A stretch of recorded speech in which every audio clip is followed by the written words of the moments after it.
Buonasera e ben ritrovati con l'informazione flash di New Sicilia, i principali titoli del pomeriggio.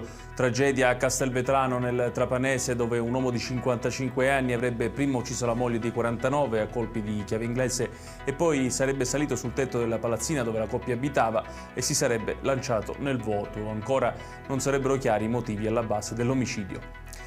Giallo a Pace del Mela nel Messinese, dove è stato trovato il cadavere di un uomo. La vittima, della quale non si conosce ancora l'identità, avrebbe un foro d'arma da fuoco sulla nuca, il che fa pensare che si tratti di una vera e propria esecuzione. Sul caso indagano i carabinieri con l'ausilio dei RIS.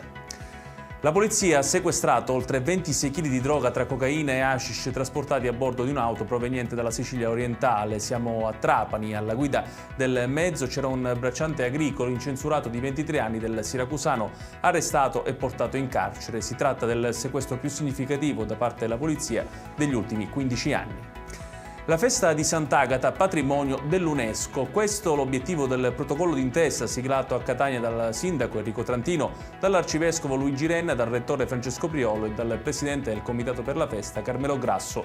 Il protocollo prevede l'istituzione di un comitato promotore che avrà il compito di coordinare e dirigere tutte le attività connesse alla candidatura. E chiudiamo con il meteo, giornata di sole, quella prevista per domani in tutta la Sicilia, grazie alla presenza di un campo di alta pressione che continuerà a interessare stabilmente la regione. Continua anche il caldo, con le temperature che vedranno i valori massimi oltre i 30 gradi in tutte le province. Ed è tutto per questa edizione, tutti i dettagli su queste notizie li trovate come sempre sul nostro sito www.newsicilia.it. Grazie per averci seguito e buon proseguimento di serata.